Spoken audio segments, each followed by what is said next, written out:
This is a Dhammanet presentation.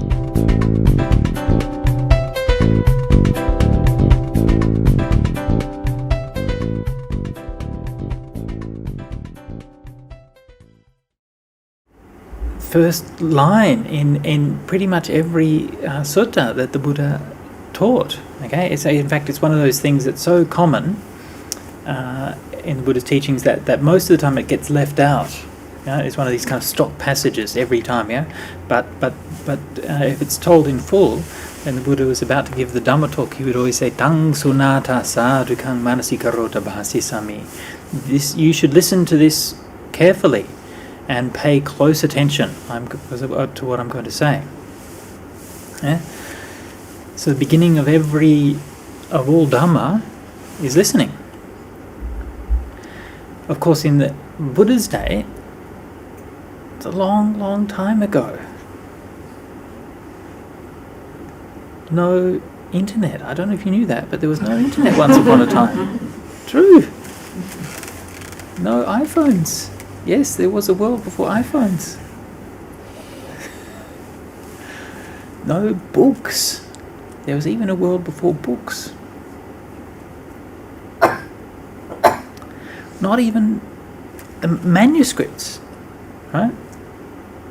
We're not quite sure whether there was writing in the time of the Buddha or not, but certainly wasn't very prominent, and certainly the teachings weren't passed down in writings. There was just listening. So if you didn't do what the Buddha said, right? Dang sunata sadhukang manasikarota. Listen to this. Pay close attention. If you didn't do that, well, you're kind of stuffed, really. You haven't got a hope. What are you going to do? You walk out of the room and you can't remember anything. It's terrible, when you listen to a Dhamma talk and you think, oh, that was a really good Dhamma talk, and then afterwards someone says, so how was the talk? And you say, oh, it was really good. You say, well, what was it about? You say, it was really good. You think that's a problem? Yes. Let me tell you, that's not a problem. The problem is when you give a Dhamma talk and then people ask you, what was it about? And you say,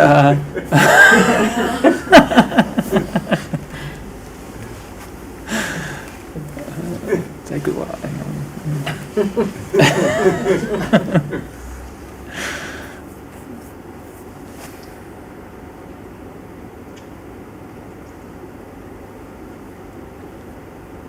So listening.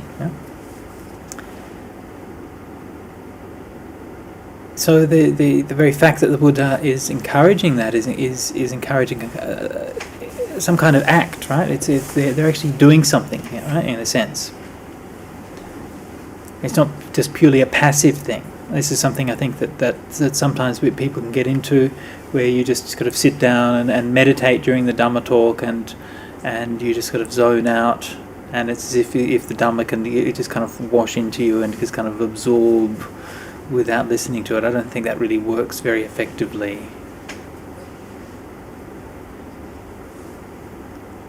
Listening takes a bit of work. Cognizing words takes a bit of work. You have to keep reminding yourself, pay attention, connect the ideas. Sometimes if you're reading a book, you sort of lose attention when you're reading, and then you get to a few pages later and you think, hang on, what were those last few pages about? I've got no idea. But at least if it's a book, you can go back and read it again, right? You're listening to a Dhamma talk, so maybe it's better if you watch it on YouTube or something afterwards, and then you can rewind it if you forgot something.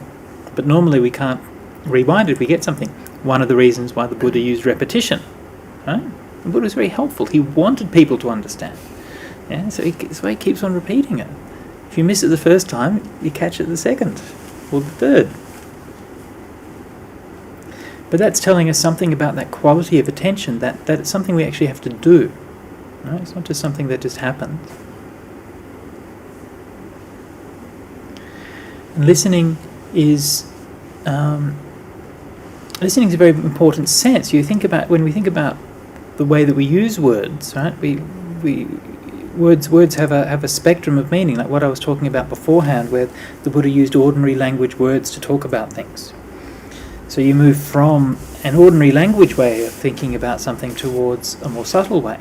And if you think about, very ordinary sense, what listening is for, right? So imagine that you're a wild deer. Right? What is listening for? Well, number one, it's for knowing if there's a tiger around. Yeah? This is very important. It's an evolutionary advantage.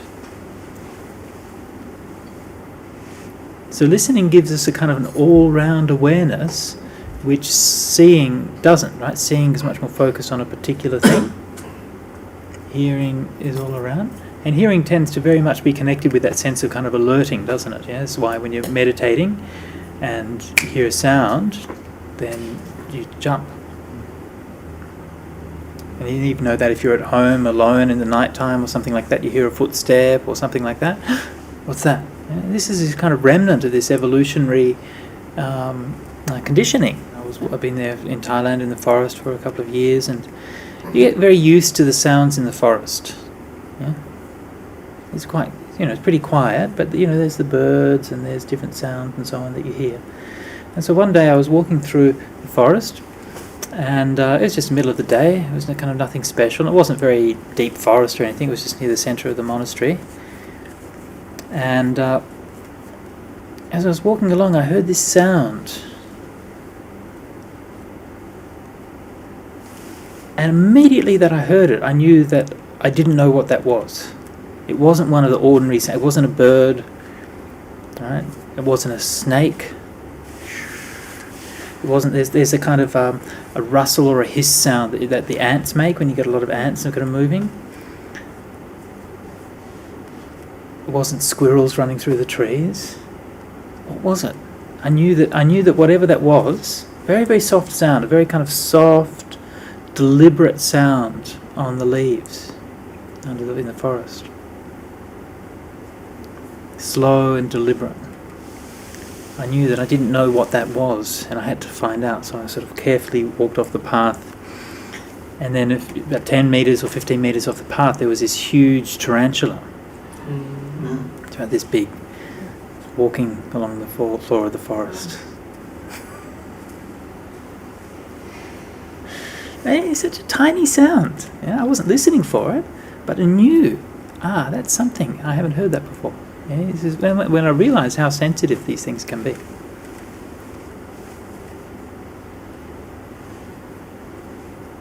So we listen. There's an active process of listening. When you hear, for example, if you hear the Dhamma, if you're listening to a Dhamma talk, then there's a certain inquiry going on. You notice how quickly or how easily that we can go from listening to talking. Right? Listening and talking are very closely related, aren't they? Normally, you're in a conversation. You listen a bit, you talk a bit. You listen a bit, you talk a bit. Yeah. And actually, that's part of that same cycle. So listening isn't something which is entirely passive. It also involves a response to it.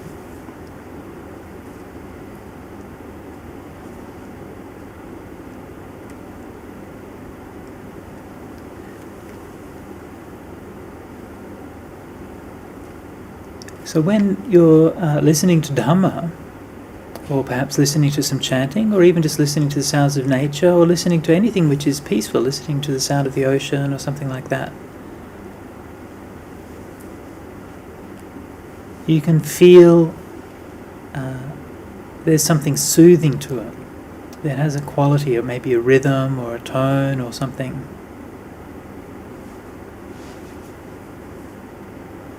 So as well as having words having a content, they also have an emotional tone. Right? There's something about it's reading, a talk is not the same as listening to it.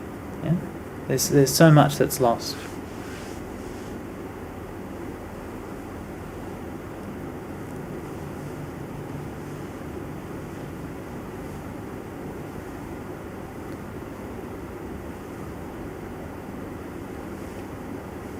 So imagine what it would have been like in the time of the Buddha, when you're going out there to the forest or in the moonlight and listening to the Buddha teaching the Dhamma.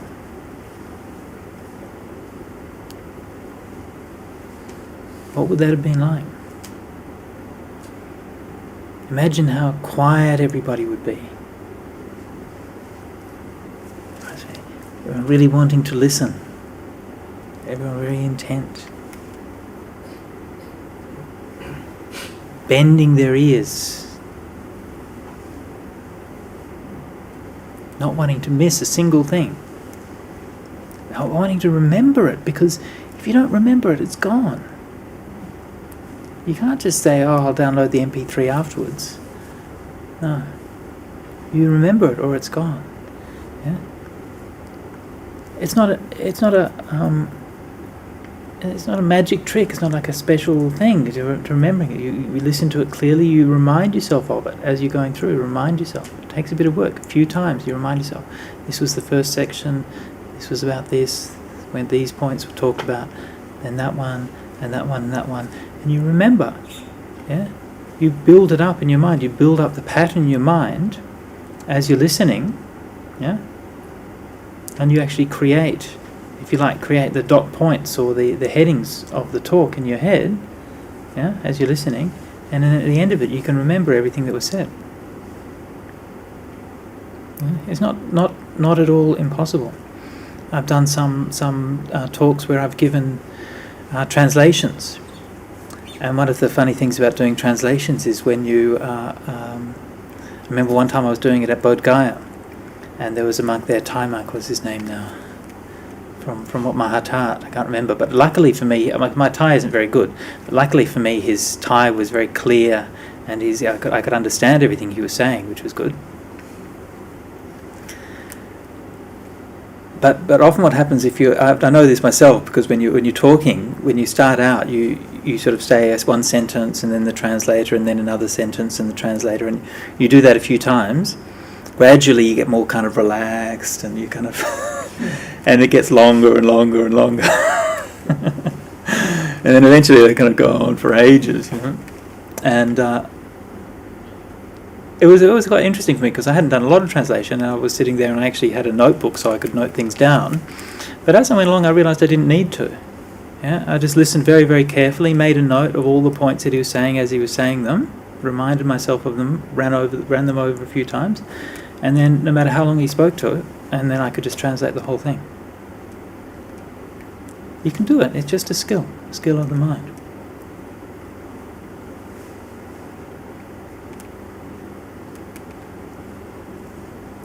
So that attitude and that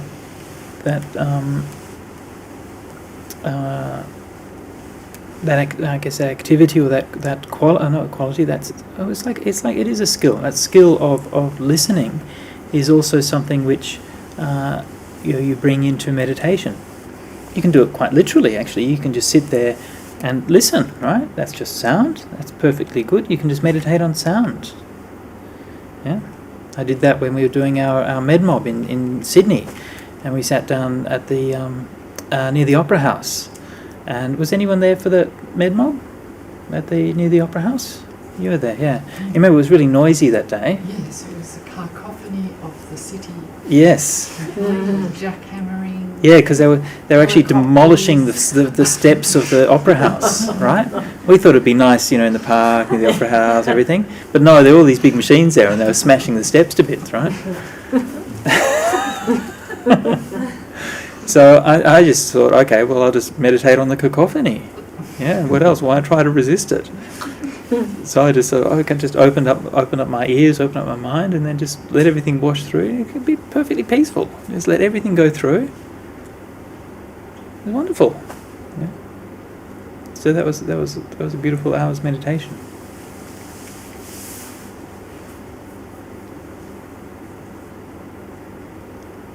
So it's one of the aspects of meditation that's very important is that passive aspect, which is very similar to passively listening.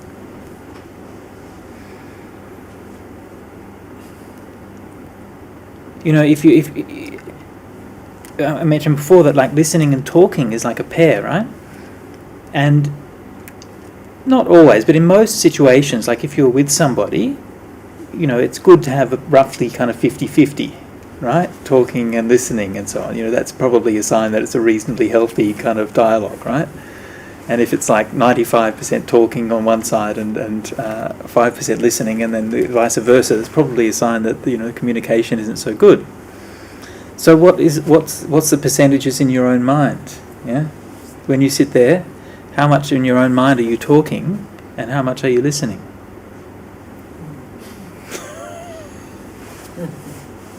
If we're going to take that standard, right, you should listen at least half the time.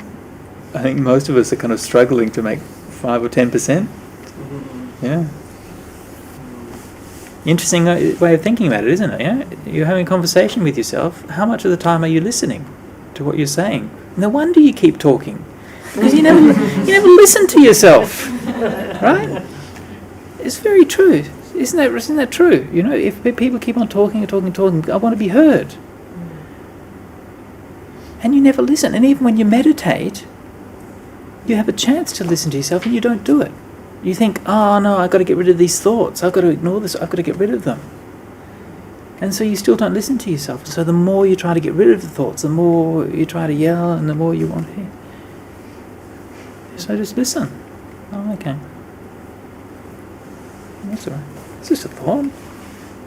Oh, thoughts are just thoughts. You've had thousands of them. All right.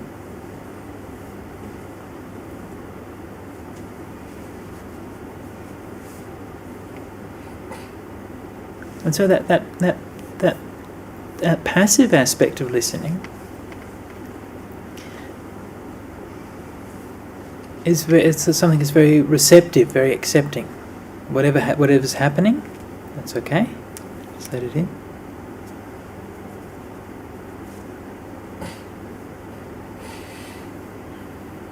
And then let it go.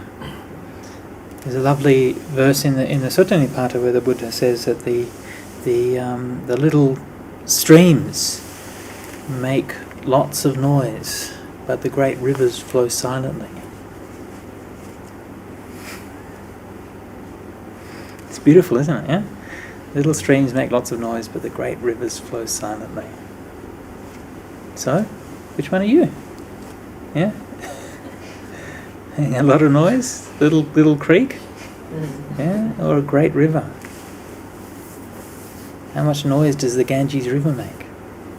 Not a lot.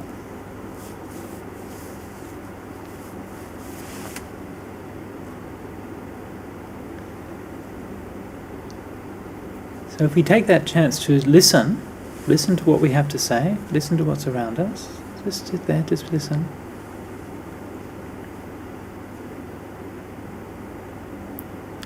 But not just listening in a completely passive way.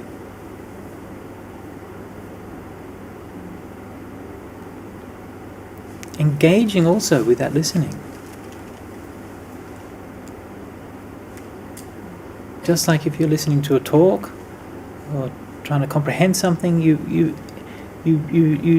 turn your mind to it. You bend an ear. It's hard to describe exactly what it's like, but I think you know what I mean. Is that there's a difference to actually going forward to listen to something. This is something that I learnt when I was a musician. That if people are not paying attention, then one of the ways to get people's attention is to play quieter. Because what happens is that when you listen, that when something's very loud, you switch off. Yeah? Your ears close down, just like when light is very bright, your pupils shrink and you let less light in. The same thing, your ears let less sound in when the sound is hard, when the sound is a lot of sound. And you find if you're playing music and the noise is very loud, everyone feels happy to talk to somebody next to them or make a noise or not pay attention because the sound is just too much. And if you play quieter, then nobody's going to talk. Right? They're going to be, shh, don't say anything. Yeah? They want to listen. Yeah? When you're in places where the music's really, really loud, no one's listening to it, right? You go and listen to clubs and stuff like that, no one's actually listening to the music. It's just this kind of physical kind of thumping is going on. You can't actually hear it anyway. You go and watch an orchestra or somebody playing the, acoustic guitar or something quiet, and people are sitting there very quietly and actually really listening, bending their ears, actively engaging with it.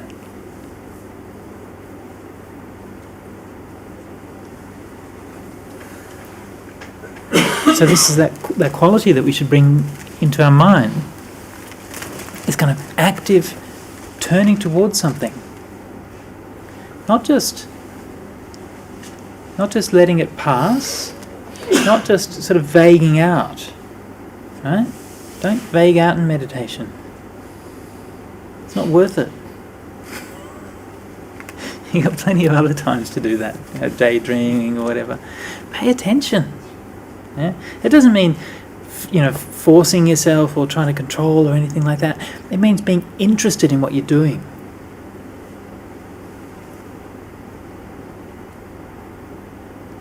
We've been talking with some of the monks about this, the use of the word concentration, and the more that we sort of look at it and see it, the more we see what a bad word that is to use in meditation. And they usually use it as a translation of samadhi in the Eightfold Path and in Buddhist teachings. They translate samadhi, samadhi as right concentration. The more I look at it, the more what a terrible translation that is. You see, samadhi is like this exalted, beautiful state of unification and oneness and complete stillness and letting go. It's got nothing to do with what we mean when we talk about concentration, right? What does concentration mean? Yeah, the kid's in the back of the class, bored, doesn't care. The teacher's like, concentrate. Yeah, concentration means make yourself pay attention to something that you really don't want to pay attention to. Right? That's usually how we use the word concentration. Concentration span is how long can you make yourself pay attention to something when you're not really very interested in it. We talk about people with reduced concentration spans and all of these kinds of things. It's got nothing to do with samadhi. Nothing to do with it at all. These days Ajahn Brahm uses stillness for samadhi. Perhaps oneness or unification would work. Stillness. But what it means basically is where everything comes together.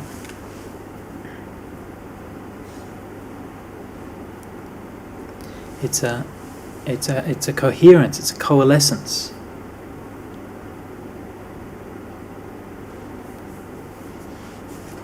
Nothing to do with concentration.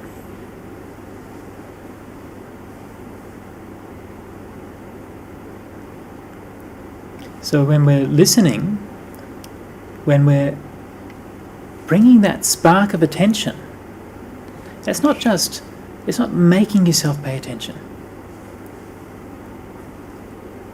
It's having an interest. It's having a delight in knowing what is present. A delight in knowing what's real. Every sound that you hear, everything you see, every touch you feel, all of that is real, all of it is true. Isn't truth good? Right? Well, we live in this web of delusions and lies. A little bit of truth is really important.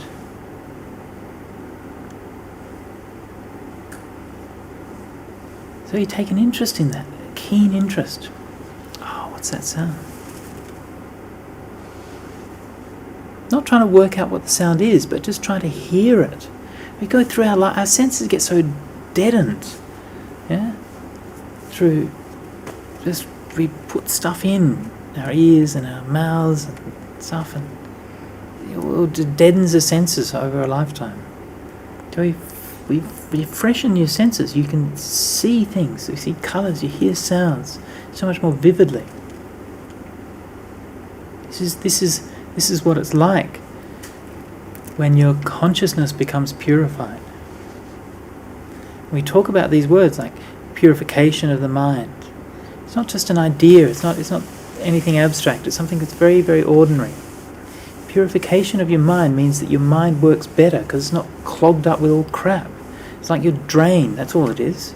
There's nothing exalted about it, it's just like bunging Drano down the sink. That's what meditation is, the sink flows. You get rid of the bung Drano in your head, your mind flows, get all the gunge out. You realise, that's what it's supposed to be like. It's working properly.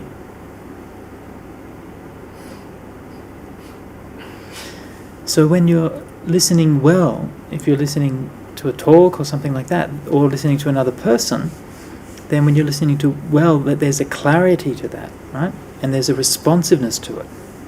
It's not just like being a tape recorder, right? It's not completely passive, there's a responsiveness, there's an involvement with that. And in fact, in a very subtle way, but also very powerful way, a listener shapes what is said. Right? And if you're talking to someone, the quality of attention that you bring to that conversation is going to condition what is said as part of that conversation. It's not just what you say that conditions that, it's how you listen. Yeah? Same thing in a Dhamma talk. You think you're just sitting there. No. You think I'm giving the Dhamma talk. No. You're part of it as well. If it's a crap Dhamma talk, it's because of your fault.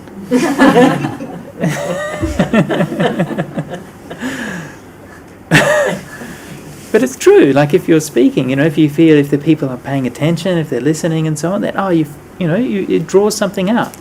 If everyone's like bored, then it's really hard. Yeah? And so we're involved. There's an involvement with listening.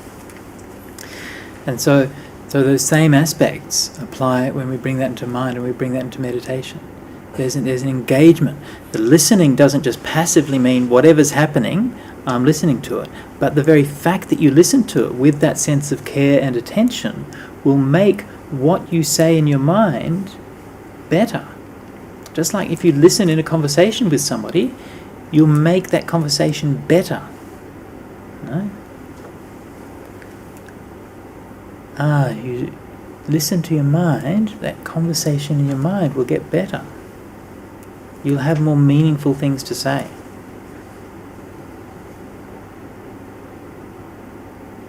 What if I try to listen but I don't get it? You don't get it? You will.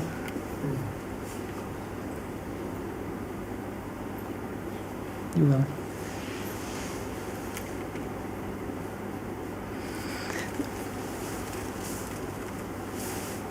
You mean inside your own head, or talking with someone, People as well. talking to other people as well, and you really try to listen, and it doesn't work. Yeah, of course it doesn't work. Yeah? That's why we communicate. That's why communication is difficult and complex and so on. And sometimes it really doesn't work. So just have to keep trying, keep engaging, keep asking questions. Ask them, can you explain it again? Yeah.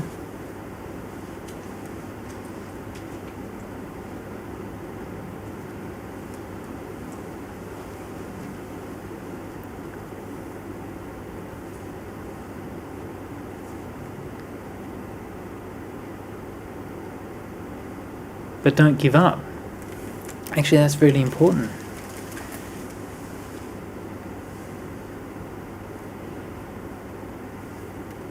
So many times we can listen to things. Yeah? You listen to teachings, you listen to Dhamma, you listen to things people say to you. Things you say to yourself. Right? And it still doesn't work, does it? Yeah, they can tell you this is harmful, this is wrong, you shouldn't do this, and you know that they're right, but somehow it doesn't sink in. Yeah. So that clarity and that depth isn't there. But you keep training yourself. This is all just training. It's all just habit. That's all. You keep training yourself to listen.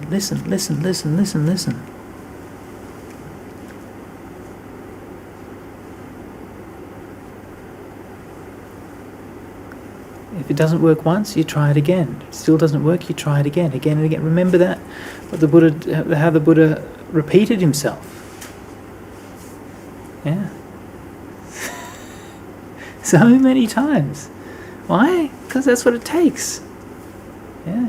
You have to keep on going over and over and over again. Little bit by little bit it sinks in. And keep on reminding yourself. The same thing again and again and again. That's the nature of spiritual truths, right? Spiritual truths are not like sort of learning motorcycle maintenance. That was a bad example because obviously they are, because it was then in the art of motorcycle maintenance. Okay, that was a bad example. Anyway, something else. Cooking. Right? You learn one recipe and then you can cook that, and you learn that, and you sort of more and more think. Spiritual wisdom isn't like that. Everything is impermanent. That's the deepest truth that you can understand. Right? If you can really understand that, then you're enlightened. Right? So learning this spiritual stuff really isn't about learning anything new. It's not about learning anything you haven't heard before. It's about seeing, listening, knowing at deeper and deeper and deeper levels. Again and again and again. I know everything is impermanent, but still. just this one more time. One more cigarette.